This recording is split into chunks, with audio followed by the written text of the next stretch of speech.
দাদা, শেখ হাসিনার এরকম পদত্যাগ এবং দেশ ছেড়ে পালানো, এই এই বিষয়টাকে আপনি কিভাবে দেখছেন? দেখো, এই বিষয়টা দেখতে গেলে প্রথম যে মন্তব্য হবে আমার, সেটা হচ্ছে যে শেখ হাসিনা নিশ্চয়ই বুঝতে পেরেছেন এবং দেখাই যাচ্ছে যে বাংলাদেশে আবার সেই মৌলবাদী শক্তির একটা বিরাট উত্থান দেখা যাচ্ছে।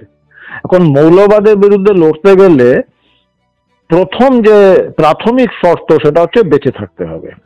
এবং উনি দেখেছেন, এবং ওনার থেকে তো বড় ভুক্তভোগী আর কেউ নেই, যে ওনার পুরো পরিবার ইনক্লুডিং বঙ্গবন্ধু শেখ মুজিবুর রহমান কিরকম ভাবে মৌলবাদী শক্তির হাতে নিহত হয়েছিল, সেটা যাতে না হয় উনি যে সিদ্ধান্তটা নিয়েছেন সঠিক সিদ্ধান্ত।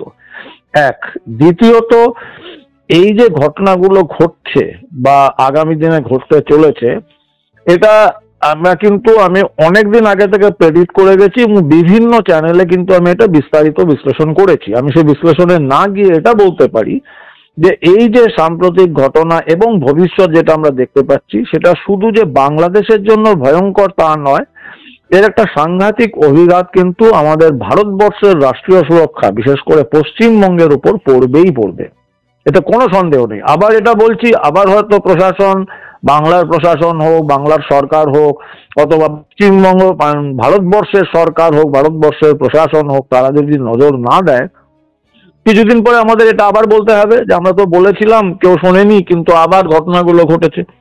তো এটা নিঃসন্দেহে অত্যন্ত চিন্তার বিষয়। পশ্চিমবঙ্গে যেরকম ভাবে মৌলবাদী শক্তিগুলো মাথাচাড়া দিয়ে উঠছে, এবং আমি আজকেও দেখলাম কলকাতার রাজপথে যেরকম ভাবে প্রসেশন বেরোচ্ছে, এগুলো কিন্তু সত্যি সত্যি খুব চিন্তার বিষয়। এগুলোকে একদমই ছেলে খেলা করলে চলবে না, ভয়ঙ্কর বিপদ সামনে রয়েছে। দাদা, এই পুরো ঘটনায় ভারতের ভবিষ্যৎ কি হতে পারে, ভারতের নীতি কি হওয়া উচিত বলে আপনি মনে করেন? দেখো, ভারতের ভবিষ্যৎ বা ভারতের নীতি নির্ধারণ করবার জন্য ভারতের প্রধানমন্ত্রী রয়েছে, একটা বিরাট রাষ্ট্র শক্তি রয়েছে, তারা ডিসিশন দেবেন। তারা তো যেটা আমাদের থেকে অনেক ভালো বুঝবেন, তারাই সঠিক জায়গায় রয়েছেন। আমরা আমাদের অভিজ্ঞতার ভিত্তিতে আমি যেটুকু বলতে পারি, যে প্রথমত ভারতকে এখন একটু আরো অ্যাক্টিভ রাস্তায় নেমে আসতে হবে, যেটা ভারত এতদিন ওয়েট অ্যান্ড ওয়াচ করছিল এবং সঠিকভাবেই করছিল। সেটা ডিপ্লোম্যাসি একটা অন্যতম প্রধান শর্ত, কারণ এটা অন্য একটা রাষ্ট্রের আভ্যন্তরীণ ব্যাপার। কিন্তু ব্যাপারটা যেরকম ভাবে ঘটে চলেছে, ওটার একদমই আভ্যন্তরীণ ব্যাপার হয়ে থাকতে পারছে না বাংলাদেশের।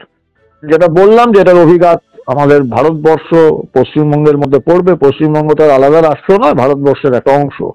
হয়তো আসামেও পড়বে, অথবা হতে পারে আরো নর্থ ইস্ট স্টেটের মণিপুর, মিজোরামেও এসে পড়বে। যেটা খুব চিন্তার বিষয়, এবং আমার মনে হয় ভারত সরকার ইমিডিয়েটলি ওটার উপর কাজ করছে। সেটা হচ্ছে যে পশ্চিমবঙ্গের যে বর্ডারটা রয়েছে, ভারত বাংলাদেশ বর্ডার, যেটা বহুল অংশে অনেক জায়গায় অসুরক্ষিত, সেটাতে ইমিডিয়েটলি সব থেকে বড় প্রায়োরিটিতে সেটা সিল করে দেওয়া উচিত। কারণ এই মুহূর্তে যেটা আমরা আশঙ্কা করছি, যে বাংলাদেশ থেকে এই যে গোলমাল গন্ডগোলের সূত্র ধরে একটা বড় অংশের অনুপ্রবেশ ভারতবর্ষ তথা পশ্চিমবাংলায় হতে পারে, এবং সেই অনুপ্রবেশের একটা বড় অংশ কিন্তু হতে পারে মৌলবাদী শক্তিগুলো, যেটা জামায়াত যেটা করেছে। কারণ দুটো, এক, বাংলাদেশে যেটা হচ্ছে তো সেটা হচ্ছে, এবং এটা একটা বৃহত্তর ষড়যন্ত্রের অংশ, এবং সেই ষড়যন্ত্রের আসল মাথা হচ্ছে চীন, যেটাকে বাস্তবায়িত করছে পাকিস্তান, পাকিস্তানের আর্মির একটা অংশ আইএসআই, এবং বাংলাদেশের জামাত, বিএনপি ইত্যাদি। এবং তাদের লক্ষ্য শুধু যে বাংলাদেশ তার নয়, তার সঙ্গে সঙ্গে ভারতবর্ষ, এই দুটো রাষ্ট্রের যে একটা মোটামুটি লিবারেল, এবং ভারত তো বটেই ধর্মনিরপেক্ষ রাষ্ট্র, বাংলাদেশও অনেকটা ধর্মনিরপেক্ষ রাষ্ট্রের রাস্তাতেই ছিল, সেখানে তাদের যে শরিয়াতি কানুন বা মৌলবাদকে প্রতিষ্ঠা করার তারা একটা চেষ্টা করবেই। তো এটা আমাদের মনে হয় ভারত সরকার যথাযোগ্য নজর রাখবে এবং দৃষ্টি দেবে, এবং অ্যাপ্রোপ্রিয়েট অ্যাকশন নেবে সঠিক টাইমে। আমরা সেটা আশা তো করবোই ভারতের নাগরিক হিসাবে। দাদা, আপনি বললেন যে বেঁচে থাকাই সবার আগে প্রথম কাজ, সেক্ষেত্রে হাসিনা ঠিক কাজ করেছেন। হাসিনার প্রত্যাবর্তনও কি পরবর্তীকালে হতে পারে, যদি ঠিকঠাকভাবে বুদ্ধি করে এই বিষয়ে হাসিনা সিদ্ধান্ত নেয় বলে মনে করেন? দেখো, এটার পেছনে অনেকগুলো ফ্যাক্টর থাকবে। এটা খুব চট করে ভাবে বলাটা সঠিকও হবে না, আমি বলতেও চাই না। কারণ হাসিনা বাজেটকে ফিরে আসতে গেলে বাংলাদেশের জনগণ কি চাইছে সেটা বুঝতে হবে। হতে পারে যে দীর্ঘ 15 বছর ধরে ক্ষমতায় থাকার জন্য হতে পারে গ্রাসরুট লেভেলের জনগণের থেকে একটু বিচ্ছিন্ন হয়ে গিয়েছিলেন। এবং যেটা আমার অত্যন্ত চিন্তার বিষয়, যেটা আমি দেখতে পাচ্ছি গতি প্রকৃতি দেখে, যে এটা যদি হয়, আমি জানি না এটা হয়েছে কিনা, আমি আশঙ্কার কথা বলছি, এবং টেলিভিশন ফুটেজে যা দেখছি এবং বাংলাদেশের কিছু লোকজনের সঙ্গে কথা বলে যেটা বুঝতে পারছি, যে প্রশাসন, পুলিশ এবং ক্ষমতাসীন আওয়ামী লীগের মধ্যেও কিন্তু যেটা অনুপ্রবেশ বলা হয়, আভ্যন্তরীণ অনুপ্রবেশ বা ইনফিলট্রেশন, এই সমস্ত জামায়াত বা মৌলবাদী শক্তিগুলোর ইনফিলট্রেশন হয়েছে। কারণ যেরকম ভাবে ছাত্র আন্দোলনকে ট্যাকেল করা হয়েছে ওটা মোটেও অভিপ্রেত নয়। কারণ ছাত্র আন্দোলন ছিল কোটা সমস্যাটা নিয়ে, এবং সেটা কিন্তু দেখলে একটা সময়ের পরে অনেকটা স্থিমিত হয়ে যায়। কিন্তু কোটা আন্দোলনটাকে যেরকম ভাবে কন্ট্রোল করা হয়েছে, এখন ইস্যুটা ওই দিকে ঘুরে গেছে। কোটাটা তো সুপ্রিম কোর্ট উঠিয়ে দিয়েছে, কিন্তু আন্দোলনটা ঘুরে গেছে হাসিনার দিকে চলে গেছে। কারণ এন্ড অফ দ্য ডে প্রশাসন যাই পদক্ষেপ নেব, প্রশাসন বলো, আর্মি বলো, পুলিশ বলো, তার দায়টা কিন্তু বর্তাবে রাষ্ট্রপ্রধানের উপর। এবং এটা রাষ্ট্রপ্রধান অনেক সময় কন্ট্রোল হারিয়ে ফেলে আর্মির উপর বা প্রশাসনের উপর, এবং বিশেষ করে সেখানে যদি মৌলবাদী শক্তিগুলোর ইনফিলট্রেশন হয়। যেরকম ভাবে গুলি চলেছে ছাত্রদের উপর, সেটা খুব যথাযোগ্যভাবেই বাংলাদেশের সাধারণ জনতা বা বৃহত্তর জনগোষ্ঠীর মনে একটা ক্ষোভের সঞ্চার করেছে। তার সঙ্গে 15 বছরের একটা অ্যান্টি ইনকামবেন্সি ক্ষোভ থাকেই। সেটাকে খুব সুচতুর ভাবে এই জামায়াত বলো, আইএসআই বলো, চীন বলো, এরা কিন্তু সেটাকে ব্যবহার করেছে, মৌলবাদী শক্তিগুলো। এবং সেই জায়গাটা কতটা নিউট্রালাইজ হবে তার উপর ডিপেন্ড করছে যে শেখ হাসিনা ওয়াজেদ বাংলাদেশে কবে ফিরবেন, এবং ওনার যে রাজনৈতিক দল আওয়ামী লীগ, যারা এতদিন ধরে শাসন ক্ষমতায় রয়েছে, তারা কতটা সেই মৌলবাদের বিরুদ্ধে একটা বাধা তৈরি করতে পারবে বা সংগ্রামে যেতে পারবে। এটা এক্ষুনি বলা খুব মুশকিল, এটা আরো কিছুটা সময় না গেলে বোঝা যাবে না, এটা ঘটনা। দাদা, কিছুদিন আগে আমাদের রাজ্যের মুখ্যমন্ত্রী একটা মন্তব্য করেছিলেন যে বাংলাদেশিদের বাংলা জায়গা দিতে পারে। এক্ষেত্রে কতটা আপনি মনে করেন যে জায়গা দেওয়া উচিত বা জায়গা দেওয়া উচিত নয় বর্তমান পরিস্থিতিতে দাঁড়িয়ে?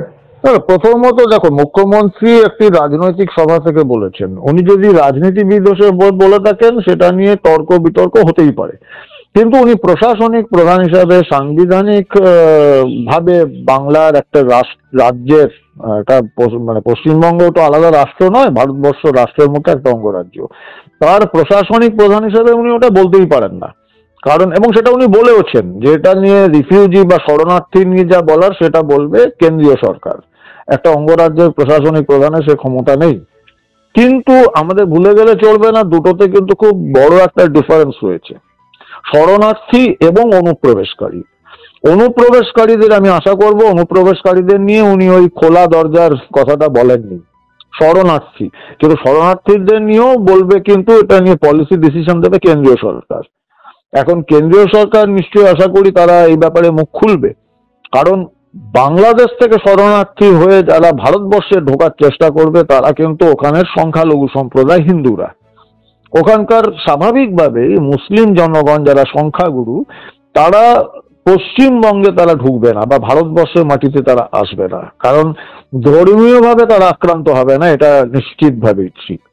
তো সেখানে মমতা ব্যানার্জি যেটা বলেছেন, উনি প্রশাসনিক প্রধান হিসাবে বললে নিশ্চয়ই তার নিন্দা করব, এবং সেটা অসাংবিধানিক।